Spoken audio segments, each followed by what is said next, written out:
Welcome to a very special edition of the Breakaway USA podcast. We have a special guest again, Mr. David Kate, who also has a show coming out very soon, this coming week on Tuesday at 8 a.m. PST called the David Kate Show. Of course, we have Michael on the far right who has his show coming out, which is America's Founding Documents, a deep dive into the founders, what they believed, what they wrote, and why they wrote it. And in a sexy white hat, we have Mr. Gentry Jeevers, host of the daily, a better daily show with Gentry Jeevers in the morning. Catch him at 10 a.m. Monday through Friday. And the guy talking is myself, Fabian. Really nothing to say about me. So let's get into it. Plenty to say. No, let's promote your show, Woke Origins. It's going to be unbelievable. It's fantastic. Excited for that.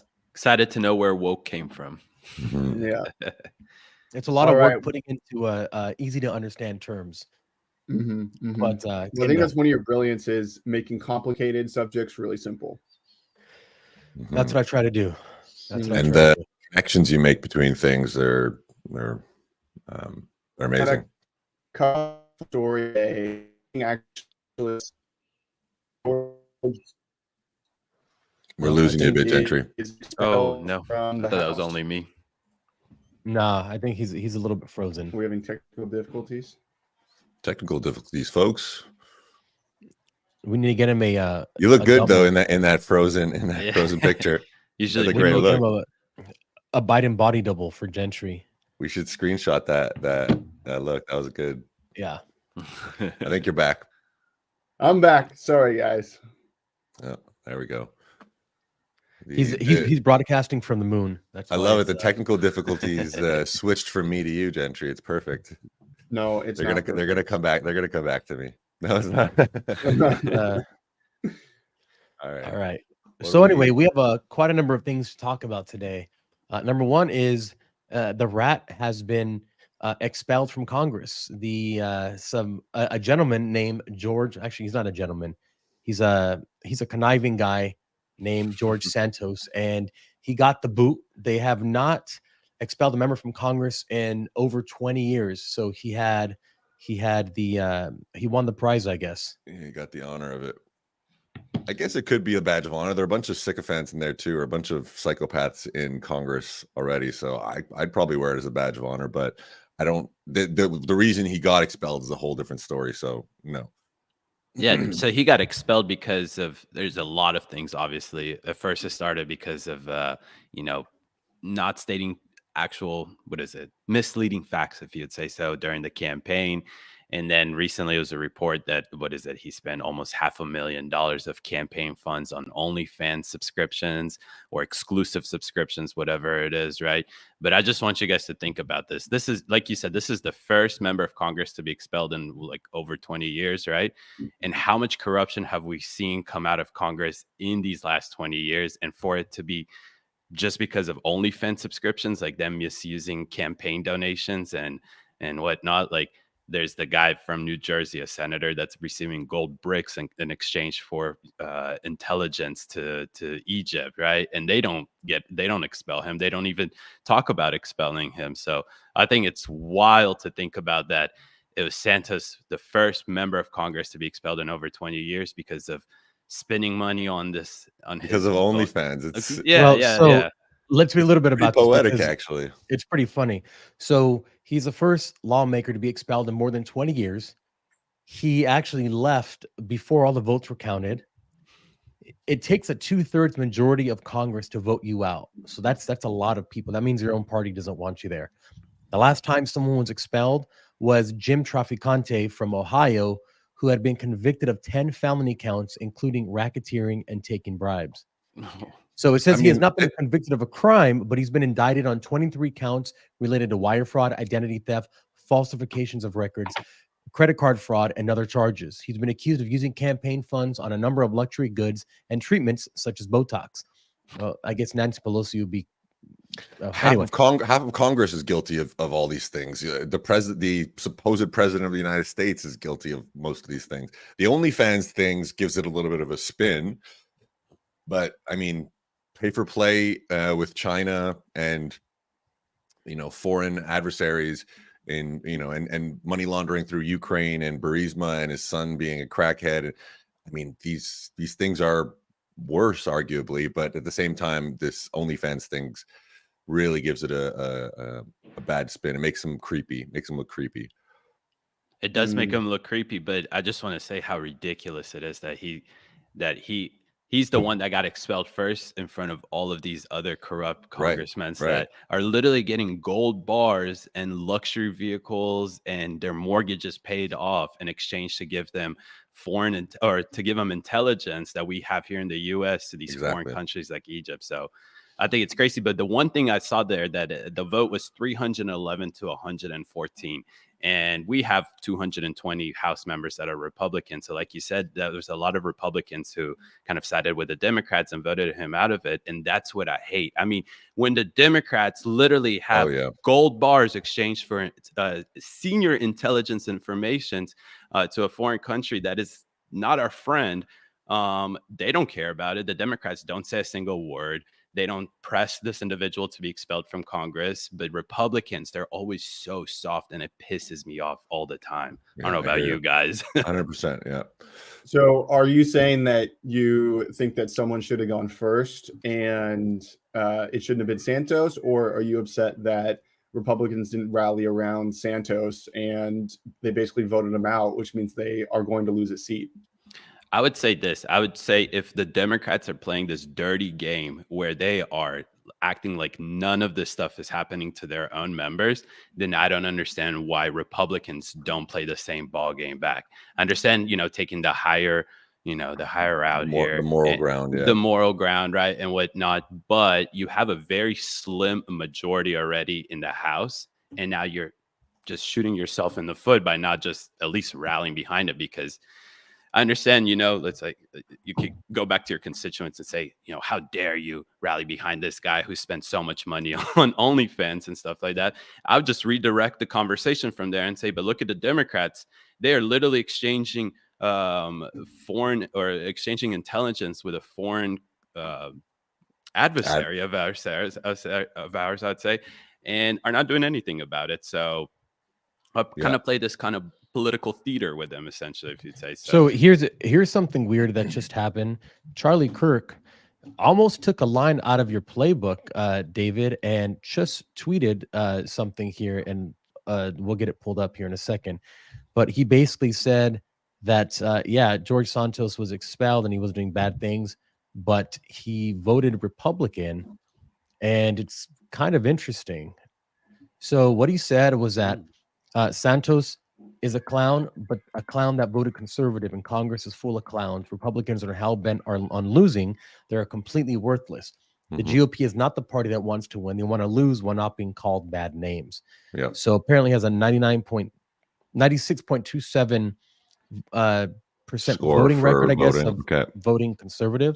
So this graphic is from Turning Point Action. They have a scorecard where you can see all of the votes, all the policies, and then Turning Point Action gives him a score based on Turning Point's views, which in a lot of ways reflects our views. So the fact that he has a 96.27 is fantastic. That's really high from the top. A lot of the people that they love, like Marjorie Taylor Greene, I think she has like a 92.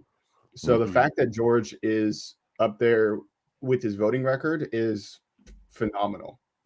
I mean, there's all these stories of Democrats. So this exchanging of gold bars and money for for intelligence, that's ridiculous. But there's all kinds of stories of domestic abuse and creepy child stuff with Democrats, and it's just swept under the rug. The Democrats and the left don't have any rules. They don't play by any rules.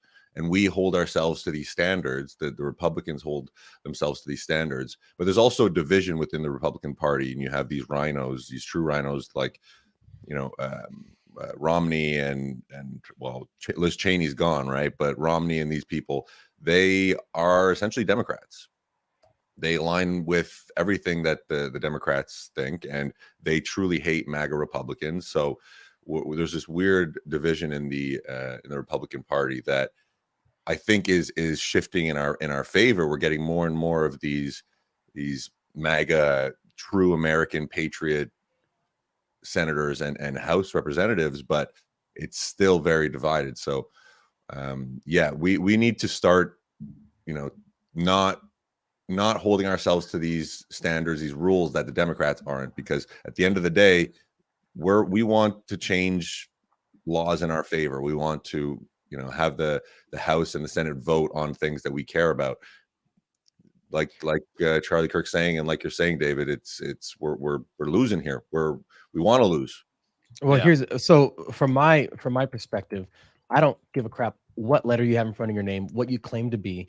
If you're a bad person and you're a bad example for what America should be, get the hell out of Congress. I don't care if it's Democrats, Republicans. I hope they all get kicked out, No. because there needs to be a purge. So just because you're voting for me because you're saying you're my friend, meanwhile you're using that excuse to go do a bunch of bad things. It's a thin line. It's a weird line to skate, because at the end of the day, the country is what matters. And if we're going to kick out our own people for things that they're not being kicked out for on the other side, we got, like, we're at a point now where we got to start playing dirty, and they're stealing elections, bro. Like we have to start playing dirty. There's no question. Like, we can't just be auditing and these audits do nothing, right? So we have to get to a point where, Gentry, you keep saying that it's inevitable that we're going to get to a civil war, and I'm sorry I keep cutting you off. I'm done in a second, but before we get to a civil war, let's just take the gloves off and start playing their game. So I'm going to push back, Fabian, because I think that we need Republicans who are going to vote Republican in Congress, right? We also need Republicans who are going to vote in the Senate. Right now, we don't have a majority in the Senate. So anything that the Congress passes, right, we really only have a thin majority. There's a ton of people who aren't voting with Republicans, right? So we're basically not getting anything done. And now we're trying to expel another vote on our side. Like, so what is the process now, actually? Do you know, Gentry, or any of you? I mean, they're just a vote shy now. So not vote shy, but they just have one less person that's going to be participating. They have enough to do quorum, so they're able to actually vote on bills and whatnot. But now Republicans literally have one less vote for, and on 96% of the bills, as you saw. So what happens when someone gets expelled or someone gets steps down? They have to fill that spot. And so right now the GOP supposedly is scrambling, right? But because we've seen such failure with the RNC, with Ronna McDaniel not even paying attention to anything and just getting Botox and her hair done and increasing the salary every year, even though she's losing, the way that I see it, we're going to lose that seat. And that's a really huge bummer. And what Charlie put up is fantastic, because he has a fantastic voting record, right? He's voting like the rest of the country, the rest of America First, which arguably is getting up to about 100 million people. He's voting with those people, and he's voting for America, right? Like in my view, we have to play this game, this dirty game, to fix America. Mm-hmm. We have to. And I'm not saying we should take bribes and take gold bars and all this kind of stuff. But what I'm saying is that we should really get in line and start using the left's tactics against them, right? We have this moral superiority that, we can't ballot harvest, and we can't do this, and we can't do that, and we have to have we have to be good. But what Elon said on the clip the other night in that interview is that people are masquerading as good. Well, no, yes. He said people are masquerading as good while doing evil. That's the more important part of the clip, actually. But my thought is George Santos isn't a good guy, but he's voting for us and he's up there. And so I feel like, the next cycle, let's get someone in there that's good. But for the time being, let's stick with George because he loves America and he's voting like it. Yeah, and this seat is in New York, so it's not going to be easy to replace with a special election, which is what they're going to have to do now. I mean, what won us the majority in the first place in the House was New York, and what are we doing? Shooting ourselves in the foot right now, because I get it. Yeah, this dude is not living up to your conservative values and traditions. The dude is gay also, so he's not your traditional conservative Republican candidate as well. but it works in New York, and it worked for us in the meantime. And yes, he was as corrupt and as annoying as AOC, actually pretty fun sometimes. But he makes it work. And like we saw it 96% of the time voting with conservatives, voting on conservative bills. I mean, he is doing the job. So, You know, his problem, I would say, is that he did all this stuff. Yes, most congressmen and women, I would say, are corrupt in some sense, but he did it too soon. He got in with the falsified job resume that he didn't actually have. Okay, I get that. He pissed people off with that, but he started doing all this right away. If you're going to play the game, you got to be smart, and you have to build up some kind of, you got to get in there at least 2 terms before you start doing the the Pelosi and the AOC stuff. And Mitch McConnell and the Mitch McConnell is stuff. corrupt as heck, man. I mean, they all, if you look at their insider trading, I don't understand how it's still legal for Congress to be able to trade, especially when they sit on all these committees that obviously hear all of this news before it's made public. So they're able to go put $100,000 into Microsoft, and then in 10 days, it's $100 million or whatever it is. I mean, and it's Nancy directly Pelosi, related to the bill. Nancy Pelosi is probably the queen of the stock market. I always forget how much money, but she's made hundreds of millions of dollars with her husband. There's actually a good group of guys that you can follow, Boris Finance. They're on Instagram, and they expose all of these different politicians that make all of this money capitalizing on wars, capitalizing on natural disasters, you name it. These congressmen fill their pockets with so much money, and they're so smart. These are people's last names that you've never heard before in your life because they stay low key. They don't do the SANTOS stuff. They're not AOC and stuff like that. They're always in your face. You've never heard these names, and these people are bankrolling themselves with insider trading. Some are after clout and some are after money. Some are after both, but that's harder to do. It's much easier to stay kind of anonymous as a Congress member, if that makes any sense, while enriching your pockets. And Unusual Whales was, I think, the first Instagram, or it's a service, it's a stock trading service, but they're the first ones who broke this and put charts up, and it even got Joe Rogan talking about it. And there's been bills introduced, I don't know who introduced them, to make it illegal for Congress to trade while they're in public service. And would you think it got turned down? Go figure. Of course. We're at a weird point in history. Sorry, go ahead, David. I was just going to say, like, look how much corruption we're talking about. And now I just want to bring you back to the fact that in the last 20 years, not a single one of them has been expelled. But guess who gets expelled? Of course, a Republican, with the support of the Republicans to expel him, because my man was spending a bunch of money on subscriptions for OnlyFans and getting Botox and stuff. Is it even like, vetted how do you spend $400,000 on OnlyFans? But is that vetted? Do we know that? Who knows, right? And that's the other thing. It could very easily be Media Matters, throwing out nonsense. Well, if the Republicans are voting him out, I'm sure there's a lot more things that even we're not privy to. There's 120 or 112 Republicans that voted not to. So 112 Republicans that voted not to. I want to see actually the names here. Here's an idea. Maybe he was raising money with OnlyFans creators, right? He's gay, and so maybe the gay OnlyFans. No, seriously, no. He was like Andrew Tate. Well, no. So what if he was like, hey, these OnlyFans creators are making a tremendous amount of money, and I'm gay, so they're going to support me in Congress, right? So what if I raise a whole bunch of money in them and then give them kickbacks through their OnlyFans? Interesting. He's a real Robin Hood. Anything's possible. 400,000 OnlyFans. That's a tremendous amount. He's like spending $10,000 a day at that point. This is what I'm wondering. Is it even possible to spend that much money? Oh, for sure. Maybe 1,000. Your porn addiction is going to be through the roof. Or he's money laundering it through OnlyFans and getting it back on the other end. That might be it. He might be on OnlyFans getting all this money and then funneling that money into his campaign. Like he has people on OnlyFans. No, maybe not him on OnlyFans, but I mean, maybe he has people that are just funneling it back to him, right? So check this out. That's the most plausible thing. What you guys were saying.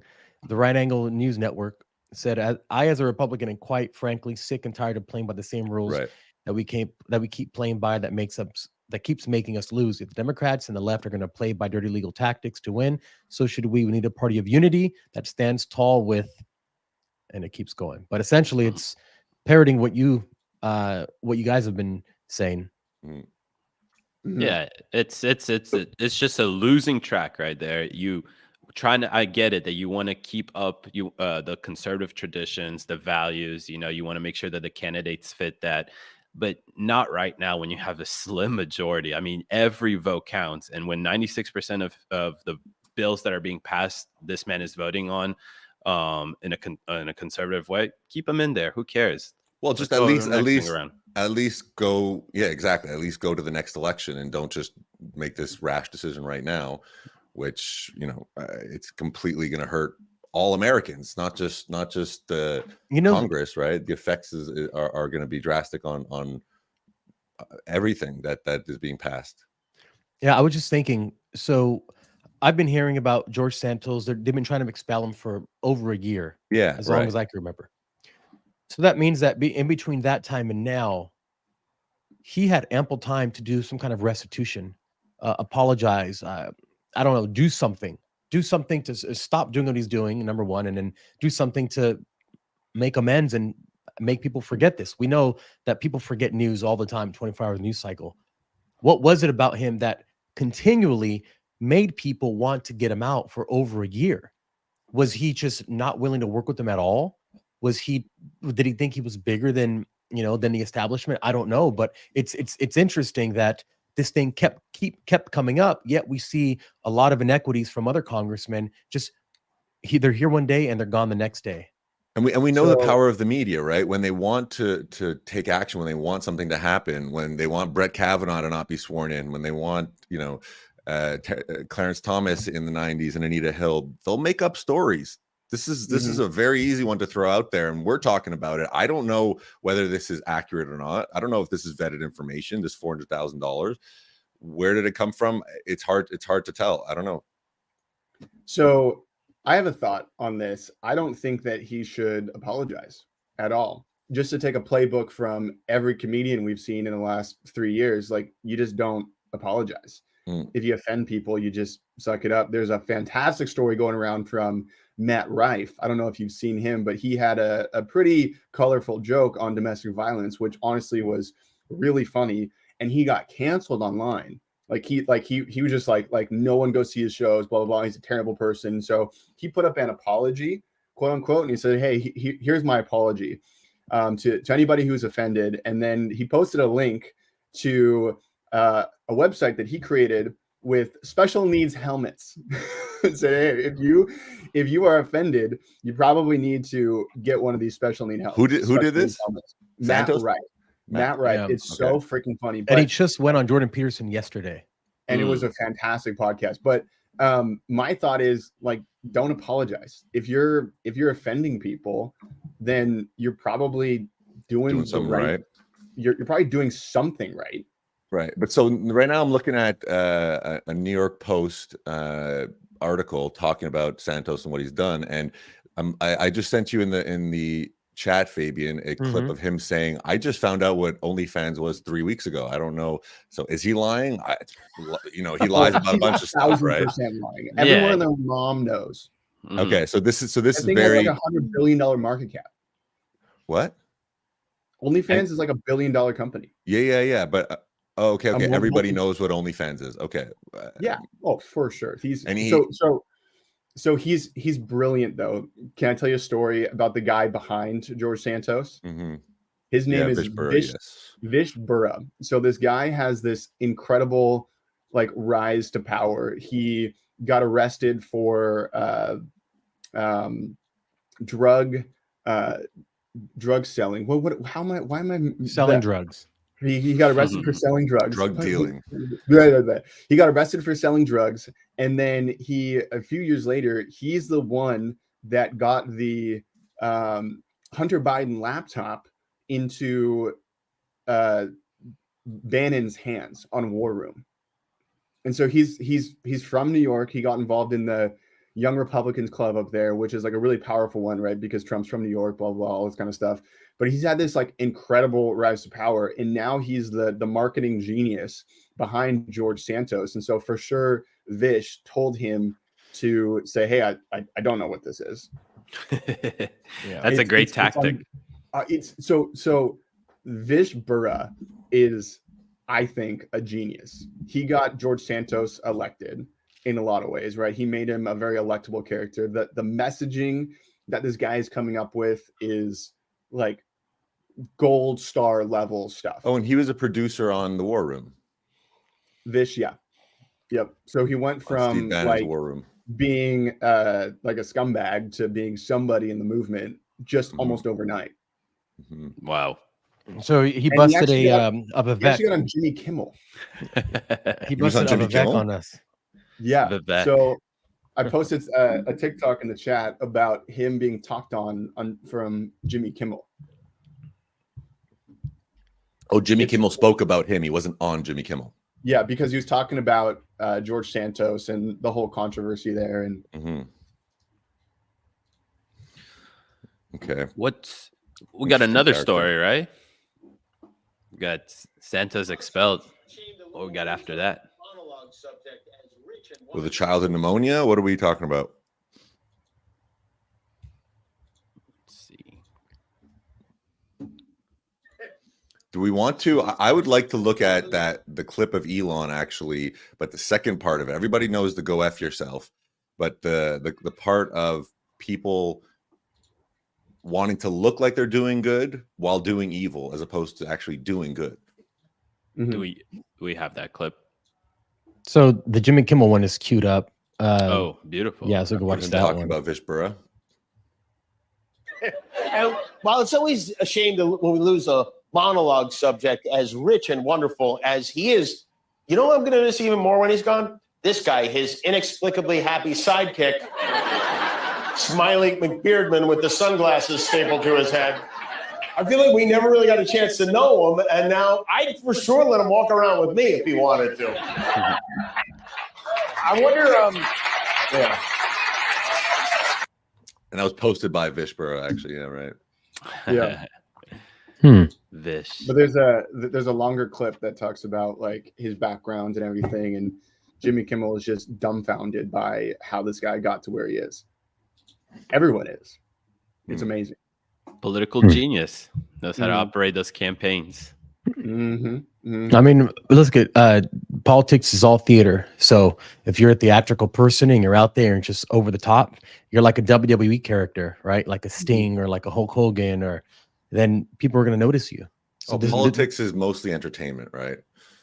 And I can't remember who said it, but if you can, and it was talking about, it was Roger Stone talking about Javier Milei in Argentina, saying, if you can't marry politics and information with entertainment, nobody's going to listen to you and nobody's going to vote for you, more importantly, right?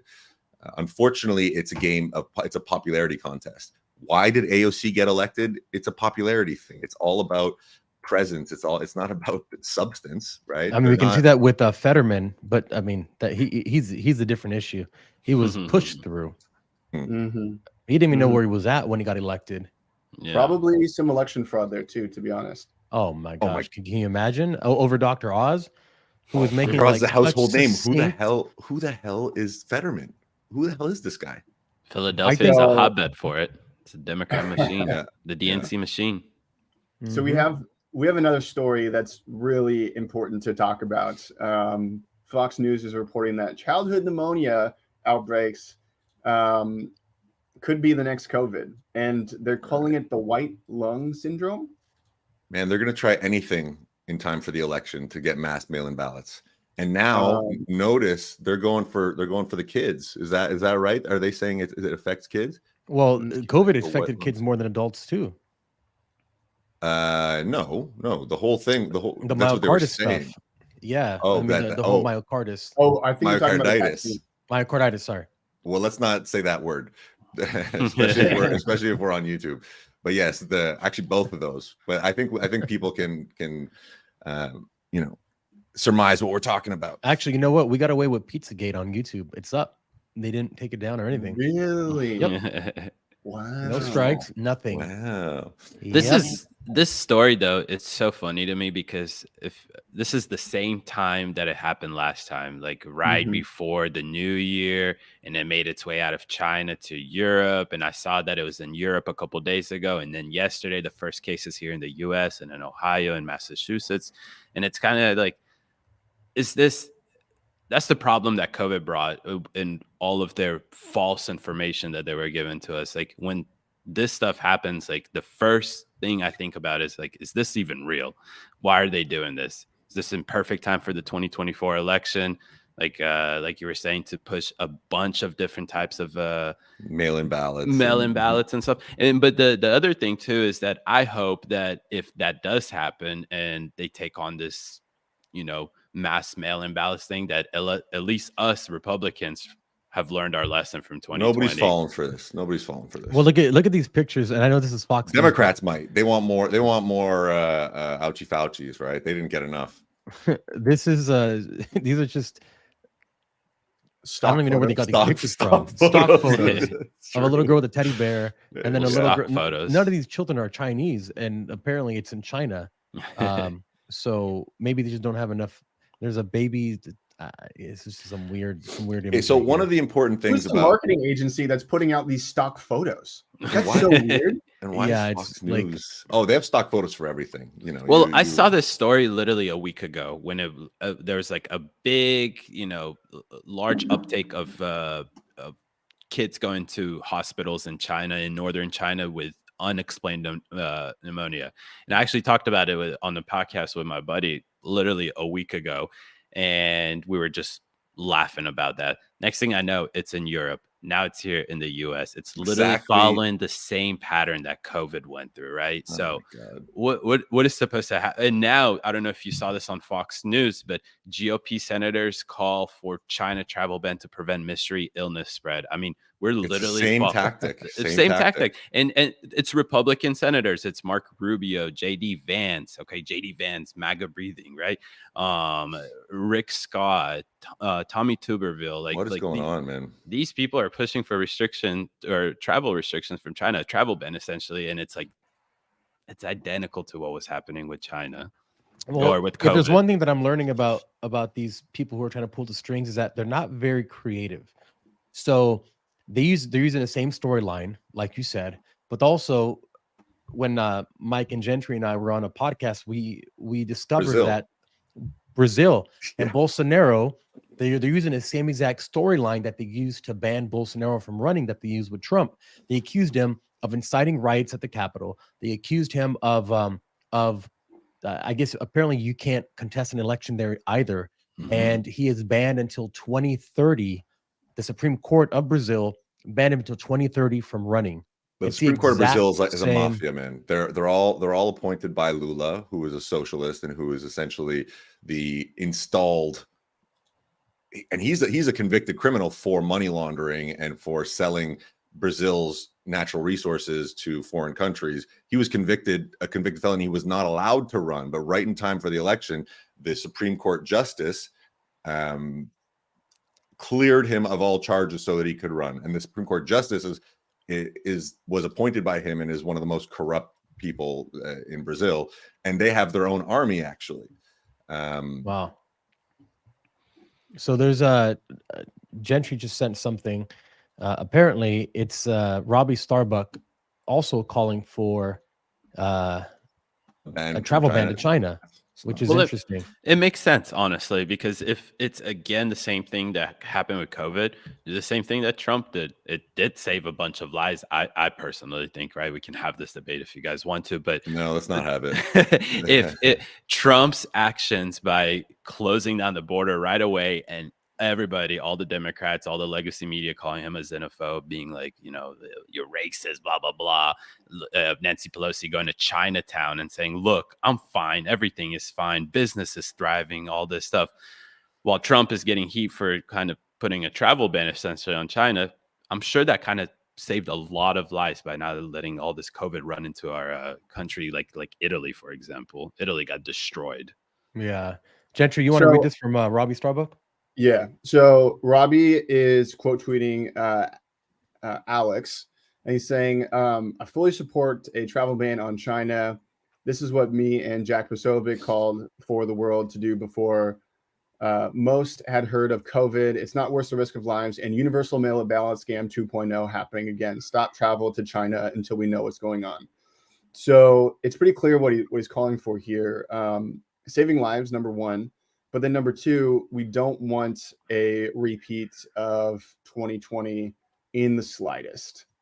Well, so the mass mail-in ballot scheme was illegal. Ken Paxton in Texas, who is brilliant. I think he's the most important AG, first of all, and one of the most important people in the U.S., in politics in the U.S. He stopped the mass mail-in ballot scheme in Texas, and it was a feat that was almost impossible because he had to get all. Anyways, it's a long story, and he explains it perfectly in a talk, and he was interviewed by Tucker Carlson as well. But so they were talking about Texas turning blue, and if they had sent out all these mail-in ballots, he stopped it dead in its tracks. That's what they were trying to do. If they had sent out all these mail-in ballots, Texas would have turned blue, and that's what happened all over the country. But so we're not going to talk too much about the election right now. But they changed the laws illegally. The election, just on this fact alone, should have been canceled and redone. So what? Wait, hold on. Can I just finish? I finish just exactly what I'm talking about. The fact that the Supreme Court in each of these states changed the election laws so that they can have mail-in ballots accepted 3 days later, and then you can have drop boxes. This is the state legislatures in every state that is supposed to decide how the election is run. The fact that the Supreme Court and the executive branch basically usurped power and did it behind the Supreme Court's the legislature's back in these states, like, that's illegal. Like, just the election should have been canceled with that alone. Should have, would have, could have. But here's what I'm getting at is that the court of public opinion is really, really strong. And what we saw in 2020 is that it was more important than state laws, right? The media was hammering COVID. They were saying everyone's going to die. You're not safe. You're a grandma killer if you go outside, blah, blah, blah. Get the vaccine. And so what Posobiec and what Robbie and what Marco Rubio is doing is trying to use a PR war against this virus and say, hey, we don't want this whole thing to get blown out of proportion, and we want a fair election in 2024. So I agree with that, but promoting it to begin with, because this is nonsense. We're not. I won't. You guys kind of know my opinion about this stuff, and it's more complicated. We haven't really gone through it, and maybe I'll make a separate video myself. But this whole white lung thing is nonsense, and the fact that they're talking about it makes it a reality, and it makes it so that the media can push. It's going to be a reality anyway, because the media, the left wing media, is going to talk about it, and so I know, but people on the right are not having it. No. So instead of being reactive like we were with COVID, we're being proactive and saying, hey, okay, I see that. Let's stop this, because the idea that, I mean, I totally empathize with your thoughts on viruses and stuff and how they're not real, but the fact of the matter is that in a lot of people's minds, yes, it is real, and left-wing media is going to make it a thing regardless. And so I actually like this approach because they're being proactive instead of reactive. And even folks on the right are going to fall victim for this propaganda. So sure. you have to be, like you're saying, confronted versus exactly. Think about this. Isn't it curious that President Xi comes, meets with Newsom, meets with Biden, goes back to China, and now all of a sudden there's this pneumonia thing, and people are coming to the U.S. from China, and apparently it's here now. So if you're President Xi, what do you want? Do you want Donald Trump back in office? Hell no. You want Newsom or Biden or Big Mike in office. This Big Mike, yes. So what do you care? Every chance we get. Yeah, every time. We know that President Xi doesn't care about his population. He only cares about power. So what is it to him if a few 100,000 people die, or a few whatever, as long as he gets the virus to the U.S. and it puts that play in motion to do another COVID election stuff. So what I will submit to you is that they know how powerful this propaganda narrative is for the spread of disease, right? So they don't need it to be a reality. Think about COVID. No matter what you think about COVID and the amount of deaths there were and the amount of illnesses there were, it was nowhere near what the media was portraying. Do we agree on that? Of course. The fact that hospitals were overflowing, there's videos of hospitals everywhere. They're empty. There's videos of nurses saying that we're all being furloughed. What's going on here? This is not the reality. You're not seeing people dying all over the place. The only people that are dying are people that are above the actual age of mortality, which is insane. The average age of death from COVID was higher than the average age of expected life expectancy in the States. So they understand the power of propaganda of the media pushing something like this. So it doesn't even need to be real. You understand what I mean? It doesn't even need to be a real thing. It just needs to be real in people's minds. And so I understand from what you guys are saying, yes, it has to be something that's proactive, but why not say this is nonsense? This is propaganda. This is the CDC needing to validate its existence. Because if there is not these, they're pushing this propaganda thing again. Why are we falling for it? Right. I'll be honest with you. Personally, why I think they're doing this, and I think it's a really smart move to kind of entertain this virus that's happening, and the idea of it is because if they don't, then they're going to do the exact same thing that you were talking about. They're going to go behind the people, behind the state legislatures, go to the courts, file emergency briefs in order to get emergency orders in and to be able to change whatever law that they want to, right? And again, I know that's unconstitutional. That's unconstitutional. But how many people that actually go and vote are understanding that that's unconstitutional? Yeah. They're going to be scared because of the virus. They're going to submit their rights again. And but if we can maybe block any entry of it coming into here, right? Take like 10 steps before it can actually get in here.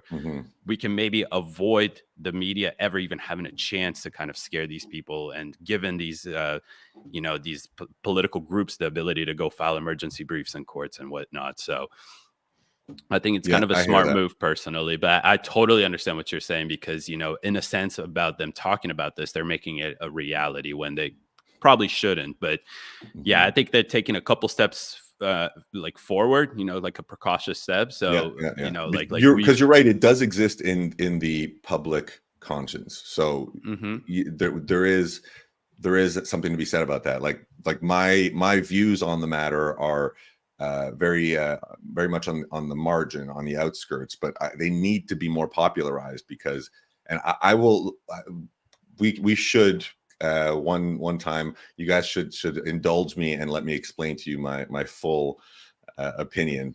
It'll be a lot of ranting, but we're going to need to do that. You exposing it to us. Yeah, right. Well, explaining it to you guys, it will be an interesting way of kind of deliberating it and having a discussion and answering questions, because a lot of questions, like if I say that viruses don't exist, for example, which is not my opinion, YouTube, it's just like a saying, it's conjecture. If I were to say something like that, which there are many doctors and scientists saying, your question would be like, okay, well, what's the flu? What about the Black Plague? What about the Spanish flu? What about and there's answers to all these things. It's just a long discussion. So we'll another time. But all right.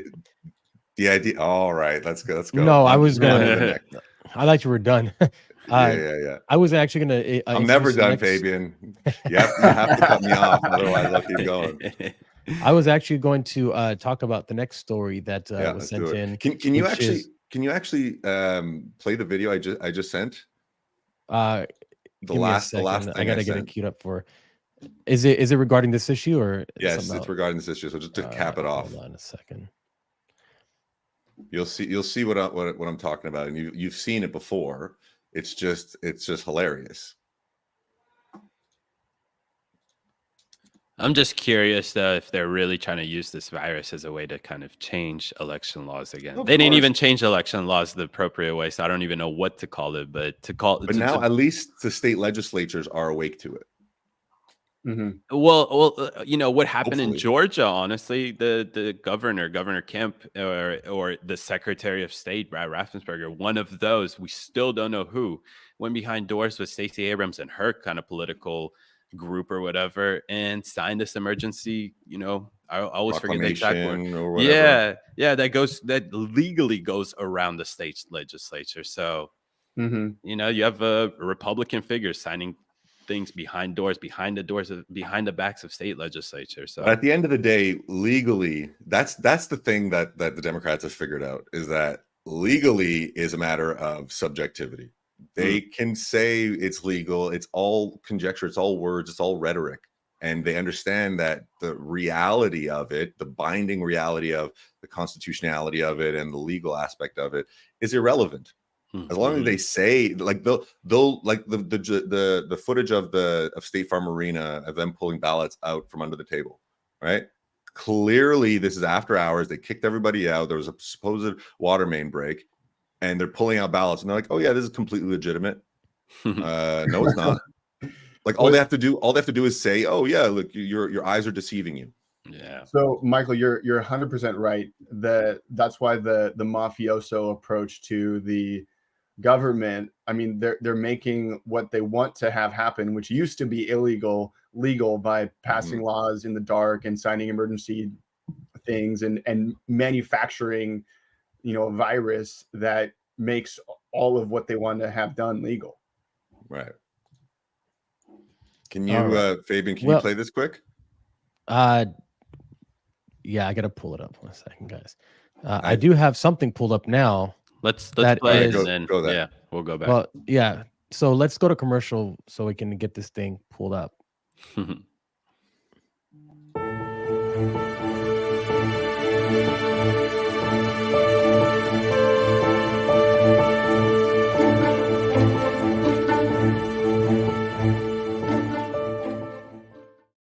Who's that stud?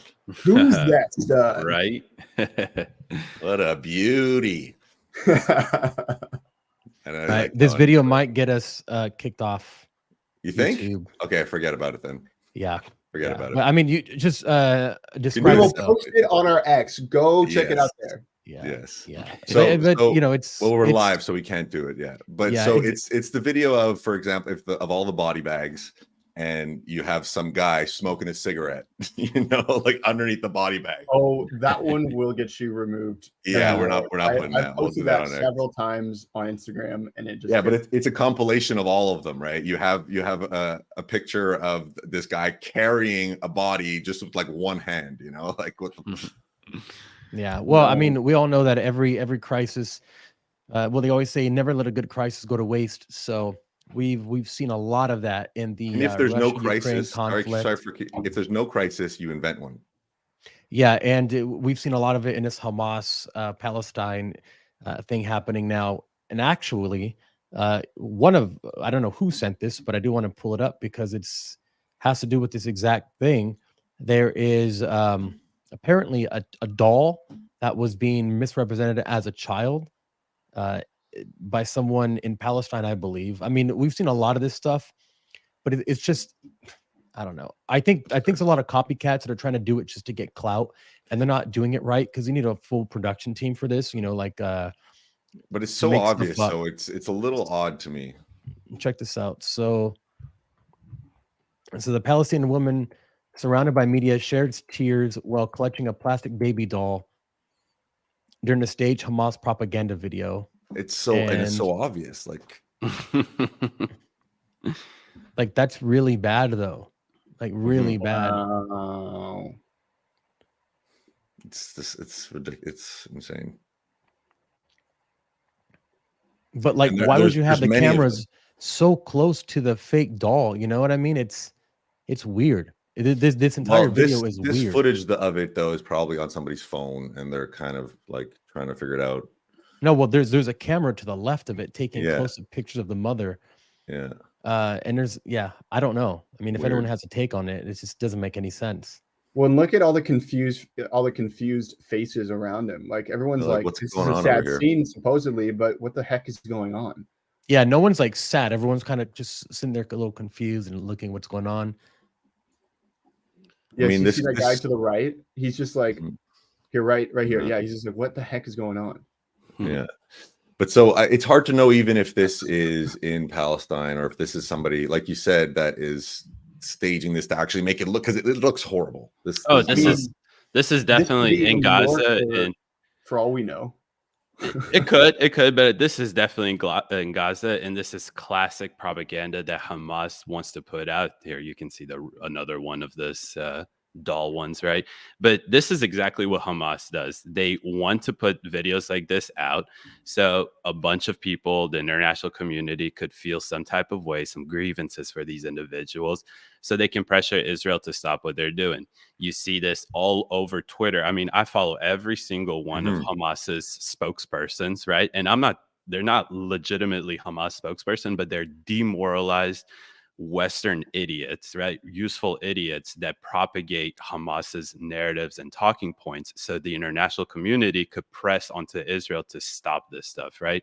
One of the most classic examples of perfect demoralization, I call this ideological subversion, honestly. Like Well, Yuri yeah, Bezmenov it's Yuri calls this. Bezmenov. Yeah. Yeah, is the fact that when the hostages were let go by Hamas gunpoint with the guns, right? They're letting the hostages go to the Red Cross, and they're smiling. They're saying thank you. They took such great care of us. And those videos are then posted on Twitter by these useful idiots saying, "Look how great Hamas takes care of their hostages." And then they show another clip and they say, "Look how terrible Israel takes care of prisoners," right? Literal terrorists. And they see it in the swap, right? This is what Hamas prays for, because then CNN does this and MSNBC does this, and then that pressures Israel. I mean, these are useful idiots who then propagate this shit to more useful idiots, and that demoralizes them, and it creates the narrative that they want to. It's perfect. It's what Hamas prays for, the most perfect PR that there is, right? That's kind of my take on it when I see. Oh, for sure. It's the cringiest thing I have seen throughout this whole thing, is seeing these hosts or these anchors or whoever say, oh, they treated them with such humanity. They, fed them well and took care of them. And it's like, bro, they were raping people and cutting people's heads off. Like, Yeah, nothing you see in the media is real, except for us. But these people, it looks like they believe it. It looks like they believe. You know what? Well, I pisses me mean, off people believe it. That's why it works. What pisses me off the most is that there's people legitimately that are like, they've woken up to understood, like during COVID, to how the government can lie to you and use certain propaganda to achieve a certain agenda. And then they see these videos that Hamas releases, or these people release that just for some reason love Hamas or whatever on Twitter, and say, you see how good they're freedom fighters. They took care of, these hostages. Look at these kids. They're smiling. They're using some girl saying, look, she's in love with one of the Hamas terrorists. It's like, bro, he killed their mom and dad. She is not, she's scared for her life, because before she goes on camera, goes to the Red Cross ambulance to be let go and everything like that, Hamas tells them, I'm gonna probably shoot you if you don't wave at me or say how good we were doing, or we'll take you right back and we'll exchange you with another hostage, right? These people are doing this while in captivity still. And then when they are already in Israel, you start to learn, like these two kids, that they were drugged, and then they held a super hot motorbike's engine up to their skin to burn their skin, their legs and everything like that, so they would comply with them and stuff like that. I mean, this is the reality of it. It's people just propagate propaganda nonstop. It's crazy. Well, we know that there's a bigger issue at play here, and it's to get to decolonize the world. This entire thing is a playbook by leftist Marxists to make people hate any white, westernized, or colonizer country, rather.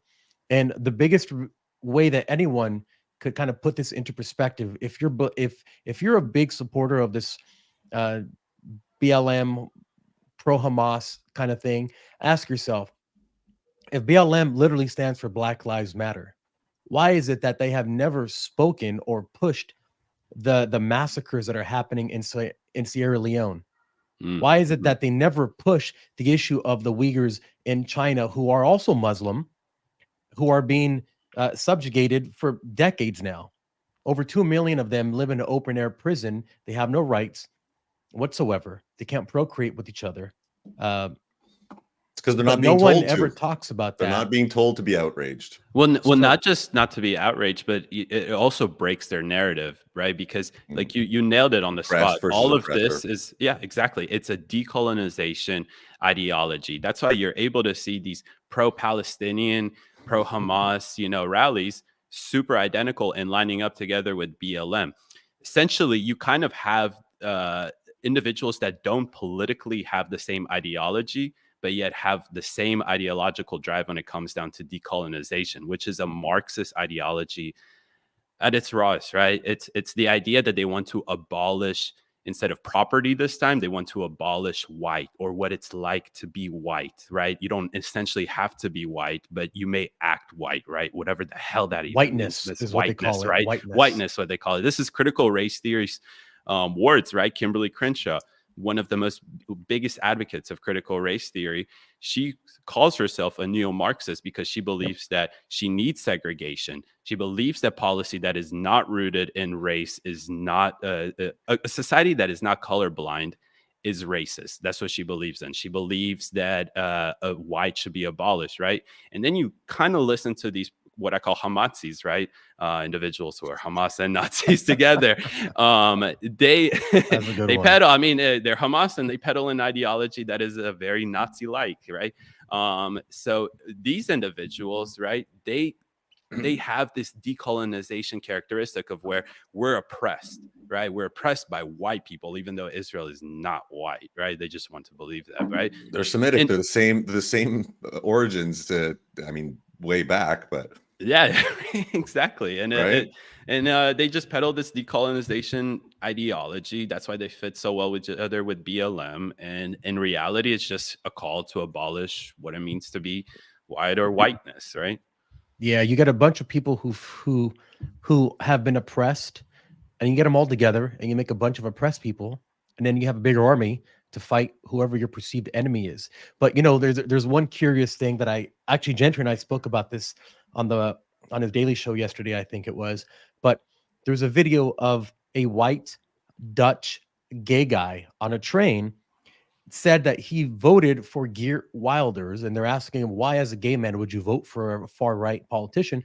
He said, I don't feel safe essentially walking down the street because all of the Muslims harass me. I don't feel safe in my own country. I just want to be safe.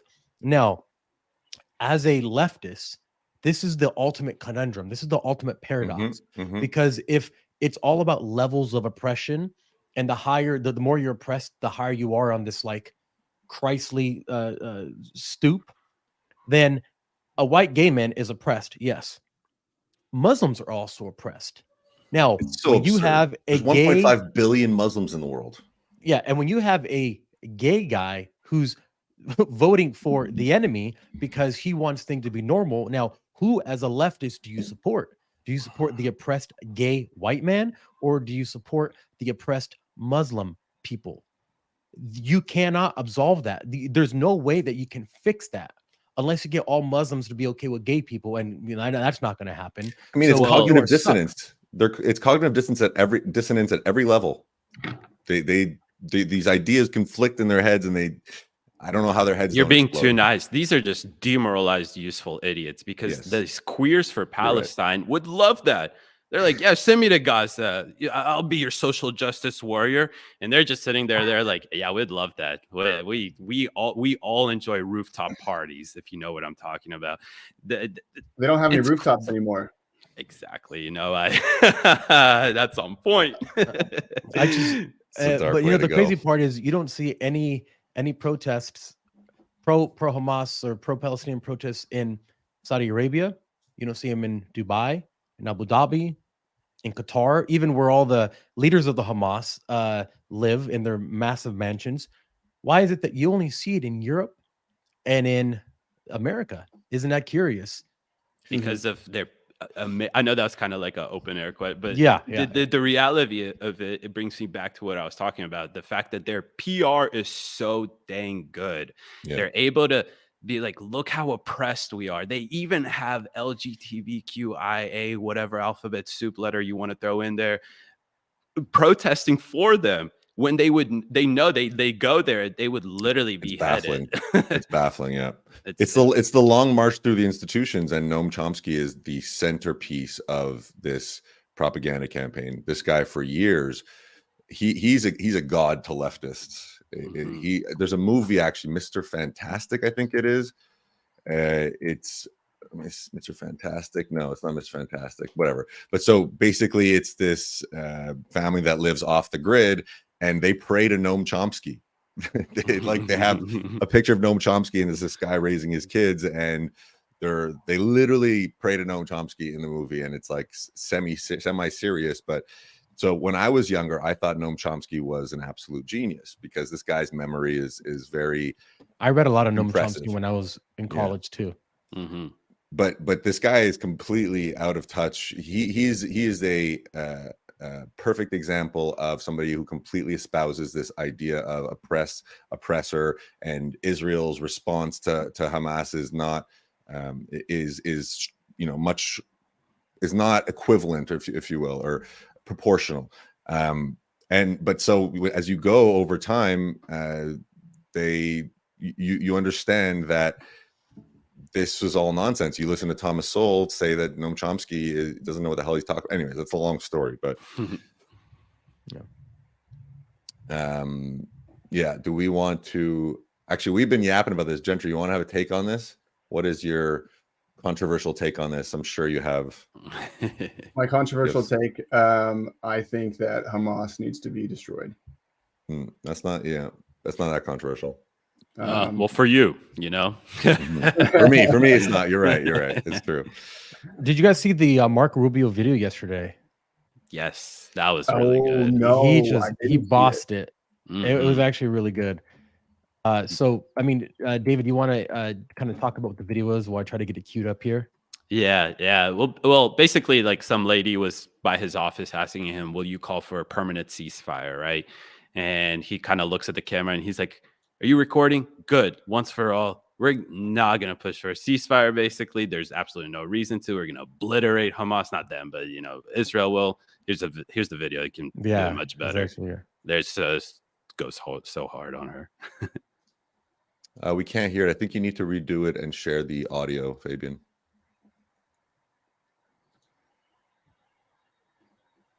No, when you share the screen, I believe you have to share the audio. Yeah, it's only when you share the whole screen. I'm just sharing a tab. Oh, okay. There's an issue with the sound on this one. Okay. But it's basically saying there's no reason to negotiate with terrorists. And actually, I'll say this: although a lot of hostages were released, I think Israel kind of set a pretty bad precedent, right? Because now jihadists around the whole world are like, "Wow, we're going to take hostages." We can commit the most horrible atrocities possible, like beyond October 7th, if that's even possible, right? Mm-hmm. Recreate it like whatever, right? Doesn't matter. Mm-hmm. And just as long as we take hostages, we'll get bombed for a couple weeks, but you know what? We'll be able to negotiate ceasefire. And we'll get the world's sympathy. Mm-hmm, right? And they're hiding in their tunnels, and they're keeping the civilians up above, and the civilians are the ones feeling the brunt of it. Even though Israel does its best to avoid civilian casualties and warns and sends warning fires and whatnot. All right, I got a video that has a sound, which is a video, and I hope you guys post that. Will you call for ceasefire? No, I will not. On the contrary, Rubio, are you filming it? So I want you guys to get this. I want them to destroy every element of Hamas they can get their hands on. These people are vicious animals who did horrifying crimes. And I hope you guys post that. And what about the civilians that are being killed every day? Hamas should stop hiding behind civilians, putting civilians in the way. Hamas knew that this was going to lead to this. Hamas should stop building their military installations underneath hospitals. So you don't care that 15,000 have died? You don't care about the babies that are being killed every day? I think it's terrible, and I think Hamas is 100% to blame. That's what I think. Make sure you post that, please. Will you call for ceasefire? They definitely posted it. But no, this is sorry to cut you off there, but this is just ridiculous, right? This is the same argument that you always hear about this. Israel has to stop because do you not care about babies? Of course I care about babies. I'm the pro-life, by the way. So don't tell me about this who cares about baby stuff, right? But of course I care about human lives. That's why I blame Hamas, because Hamas are the cowards. If you are going to shoot me and then go hide behind your mom and continue shooting me, I'm not going to let you kill me. You're going to be the coward when I shoot you and accidentally in the process end up killing your mom or whatever it is. You are the coward. So these Democrat talking points, right? Or these oppressed talking points. You don't care about the babies, right? Like, come on It's now, not, right? but it's what's interesting is that it's not Democrats, right? It's like a lot of Democrats are pro-Israel, and are actually, and it's a weird thing as well to see that fracturing on this issue, because people on CNN, you got Fareed Zakaria and these people essentially saying what we're saying, but it's the people, it's the professors, It's the it's overly professors in progressives. university, but it's the professors in universities that instilled this idea, that indoctrinated these students, this active minority of people, loud minority of people. And you have people that are essentially, brainwashed, useful idiots, saying that, oh, you're listening to Israeli propaganda, right? This is what we have people saying on the left. They're like, oh, you're convinced by Israeli propaganda, not knowing that Iran has an insane budget to push this type of propaganda. And the weird thing is that Israel is there's something like, we all know it, but the underdog kind of complex, or the underdog thing, which makes you equate a certain group of people as the oppressed. Israel is the underdog in the region, right? You have Iran, Turkey, all of the surrounding countries that have tried to invade Israel multiple times. Well, not Iran and Turkey directly, but by proxy. If these leftists would have looked at Israel in 1948, 1967, they would have seen Israel as the oppressed, right? But now that Israel has created themselves, has become this superpower, or this power, it's just twisted, right? It's insane to see. We've been going for a while. Do we want to wrap this up, or we got a couple more stories? There was one story that I wanted to get to about the autistic kid. Okay. What's this? It was the football Colin Rugg tweet. It's controversial, because the whole thing about what we do. The whole thing about autism is like, don't say the word. What? Fauci? Well, no, not even that. Okay. The whole thing about autism, right, is that they're like a special class of citizen, and they need different rules and all this kind of stuff. And the story, maybe David, you can intro this because you sent it in, but the story's wild. I don't know exactly. Are you talking about the football? It's the Chiefs and everything? Is that it, or no? No. Okay. So there was a story that the Colin Rugg tweet. So essentially what happened is this teenager who is 6'6", has autism. Oh yeah, that guy. Out of a teacher over a Nintendo Switch. Yeah. And apparently this kid has like severe autism, but my thought is like, he's gonna go to jail, and his mom is like begging for him to not go to jail. Well, this guy has autism. I've seen this video. This is a while ago. I'm so sorry for what my son did, and nobody should ever have to go through that. But at the same time, please consider that my son has had a hard life, and he's gone through so much trauma in his life. He's still trying to kick her. Autism. Please show mercy to him. It's devastating. Okay. Does he truly have autism, or is it like a one of those pleading insanity? Is something along those lines? Do we know? So, you know what I'm talking about? Yeah. I have. Doesn't look like he has autism.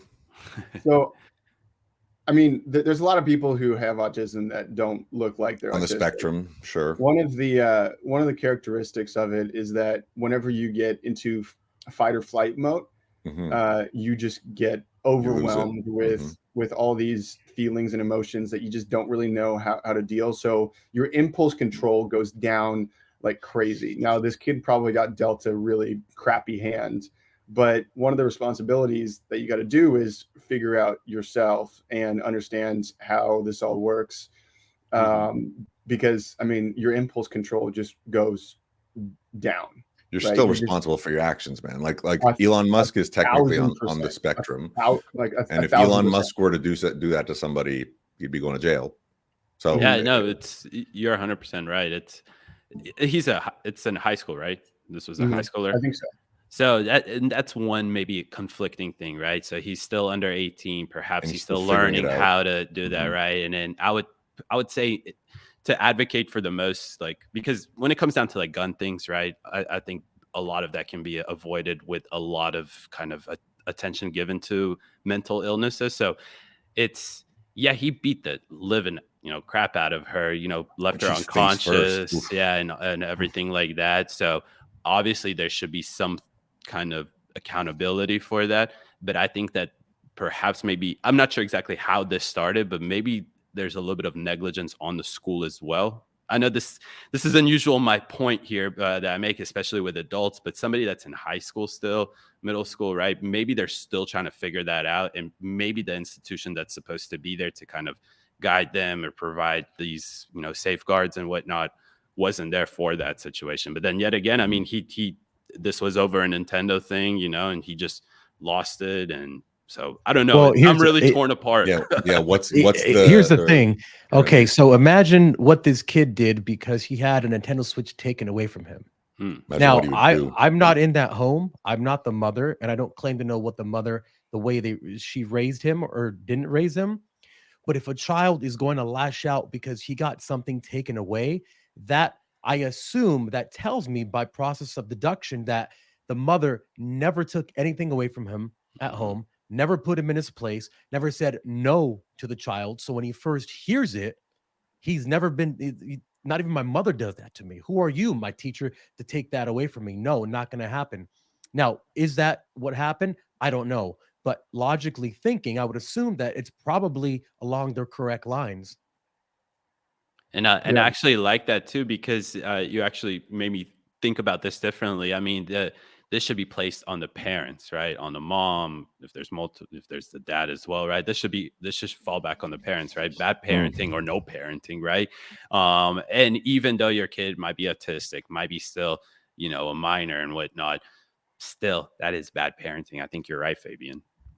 That's an interesting point for I'll be quick, Gentry. That's an interesting point for gun violence as well. Should the parent be held responsible for a child that takes their guns or has a bunch of guns and they don't know about it and they're mentally ill, and they like, to what extent is the parent responsible for that? And that this is a bit different because it's completely physical and I believe the person's still alive. They might have lasting damage. I don't know if prison is the answer or some kind of mental institution or whatnot. But yeah. Well, I think that consequences have to be leveled, and it's got to be pretty severe, I think, because it is a pretty severe thing. This could be a wake-up call for the kid, or it could not be a wake-up call for the kid. I think it should be a wake-up call for all parents of kids who are autistic because of the impulse control. So one of the things that the mother pleads is, I say, hey, don't send my kid to juvie or jail or prison or whatever, because it'll be a death sentence. One of the things that tells me is that he has a huge problem with authority, and he just is not going to listen to anybody. And to your point, Fabian, he probably never heard no in his life. I mean, look, if the parent is going on and crying, like, so for instance, if that was my kid, yeah, I would feel sorry for them. But as a parent, I'd be like, you know what? You did that. Like, there are consequences to actions. What is me as a parent going to go and crying on TV for my kid who clearly did something very, very dangerous? Like, what's that going to do? I don't know. It just kind of all just shows me little things about what probably happened behind the scenes inside of the home. Yeah. So I will say that I am proud of the mom for doing that, because it does show that she loves her kid a lot. And I think that more parents should definitely go to bat for their kids. But at the same time, she definitely probably failed him as a mother. And it's probably really hard because a lot of the parenting books out there and a lot of the parenting advice, doesn't necessarily talk about how to raise a kid with autism and how to raise a kid that is just going to be totally unruly. Mm-hmm. I think you're right. Can we, before we wrap up, can we talk quickly about, oh, sorry, Gentry, you're freezing. What was that, Mike? About the what? About the Dutch PM talking about Donald Trump being elected and Islam, and we got to watch out for Islam in America. Sorry, Gentry, I don't know if you were talking, but it seemed like you froze a bit. Were you saying something? I did freeze, yes. Sorry. Oh, okay. No, okay, all right. But so I don't know if you want to play that clip or not. You posted it, but it's very important. There's a lot of comments. There's a big discussion happening on the post that we posted from the Breakaway USA account, and there's some interesting takes on it. I'll say that. So you want to look at it, or no? Let me pull it up. Give me a second. Because Europe is completely overrun with Muslims, and we know that. Second. Sorry, go ahead. Sorry. Yeah. Okay. Ask Americans to do is can't see it. Hold on. Donald J. Trump. I believe there are two things that Americans should do. First, learn your lessons from Europe. Learn your lessons for Europe. Islam already arrived at America, but it's just, don't think it's a long way before you become the second Europe. Islam will conquer before you know it. Be resilient, stand up and fight for your freedom and against Islam. And second, maybe the most important thing I ask Americans to do is re-elect President Donald J. Trump. I believe there are two things. Yeah. So we should talk about each of them separately. Islam is an expansionist religion. So there's a main difference between Christianity and Islam. Christianity wants to spread the gospel, wants to spread the good news. Islam wants to conquer the world. It's a very different thing. And it's not a subjective, it's not like an interpretation of the Quran. That is an explicit doctrine, is that they want to turn the world into a caliphate. And the Ottoman Empire was well on its way to doing it until World War I. And they started to fall apart like most do, but they were the main superpower in the world for 600, 700 years. And if they would have it that way, and there's been this slow migration.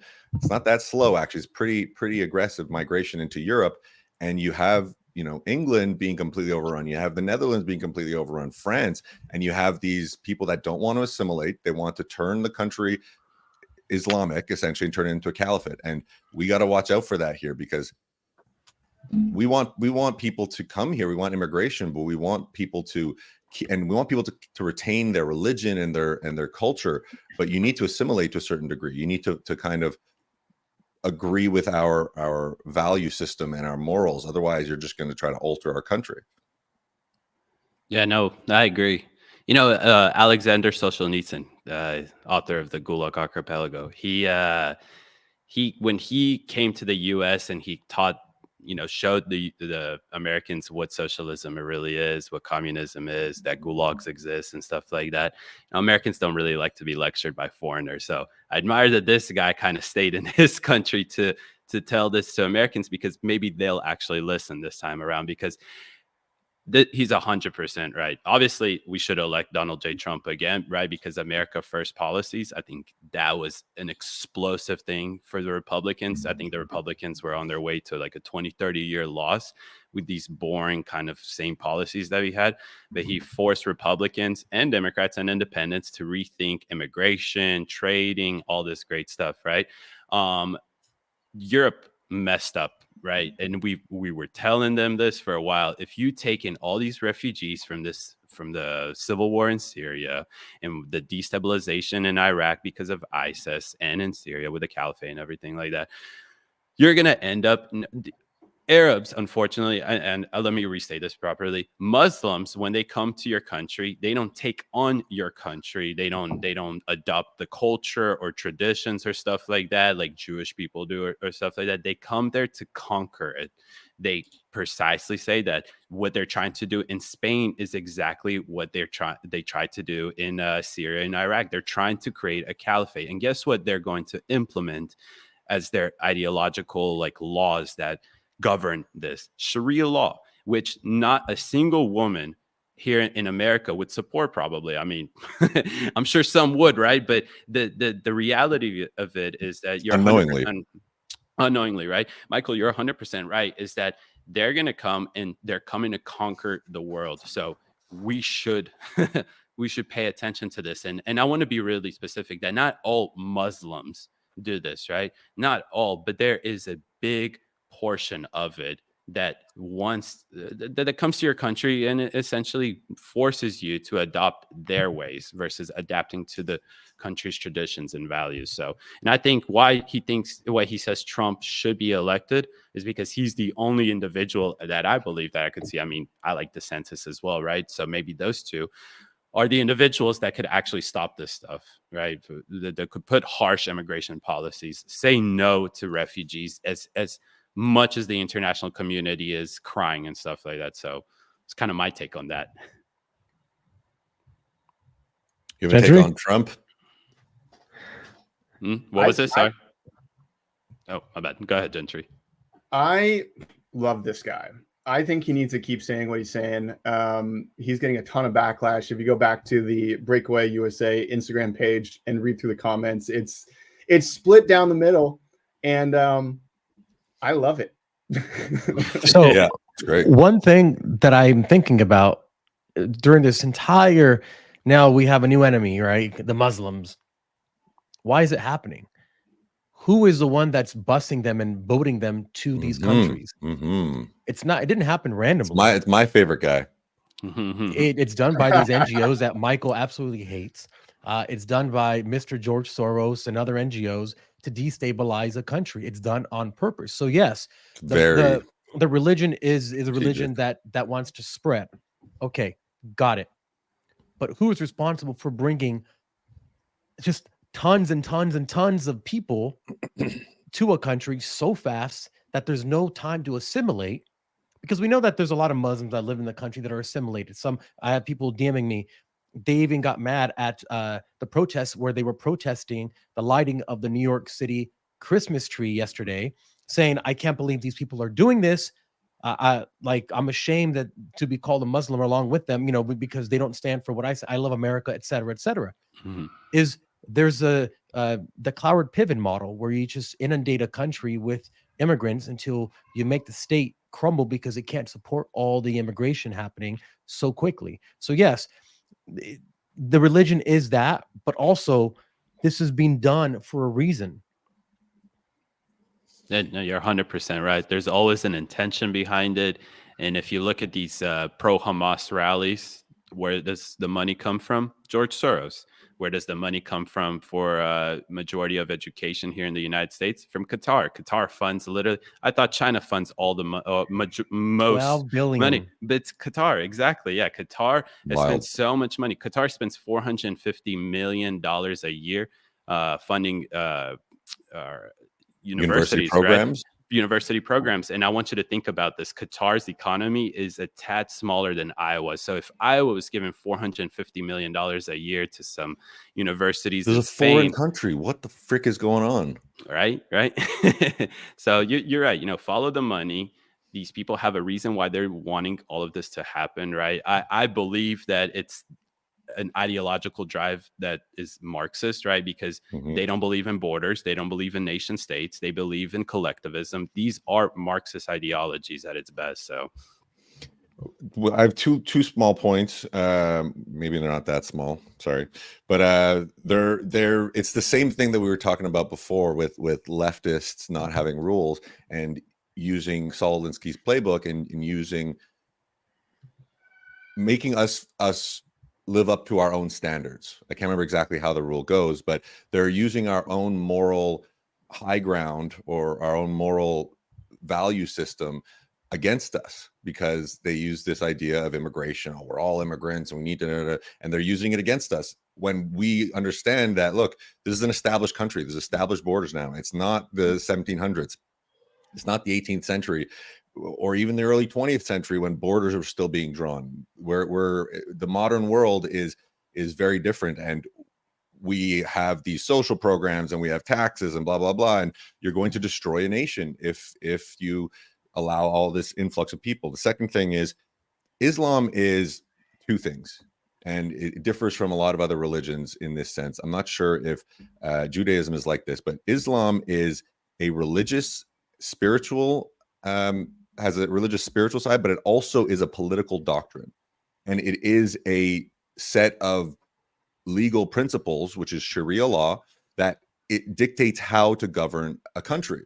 So it's not the same as other religions. It's not this just this value system, which it does have, and people that follow the religion of Islam and that follow the value system, it does set some standard of values. I don't know if I agree with all of them. I don't think I do. I don't know enough about it, but the other side of it is political and militant, right? This expansionist militant thing is inherent in Islam.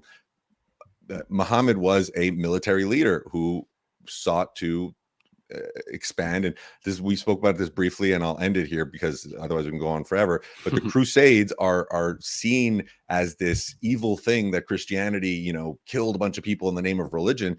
It's not that at all. The Crusades were because the Ottoman Empire was trying to expand and take over. They took over Constantinople. Now it's Istanbul, and it's a big part of Turkey. They were trying to take over all of Europe. They would have if the Crusades didn't stop them. And so I'll end it there. But we have to be wary of Islam, and it's not this new thing. Christopher Hitchens has been talking about it for 30 years. Was RIP, but it's something that we have to be very wary of. And on that note, before Gentry gets us out of here, I did want to just make just say something. Is I saw a movie last night called Candy Cane Lane with Eddie Murphy. It just came out today on Amazon last night, and it is good. Now, and the reason that I say it's good is because it reminds me of the movies that were coming out in the late 90s, early 2000s, before the wokeness took over. There is nothing about race. There is nothing about anything having to do with wokeness. It's just a good, fun Christmas movie. Love it. Without anything having to do with race, equality, oppression, nothing. And it's really, really good, and it's getting really good remarks online from people. So I think that if we talk about it and we share it, that will prove and tell Amazon, stop with the woke crap. No one's watching it. Go back to making regular movies. So I think if we can all collectively push that, it will send a signal to these companies that that's what people want to see. So I just wanted to say that. Candy Cane Lane, Amazon Prime. I'm not sponsored by Amazon. We're not sponsored.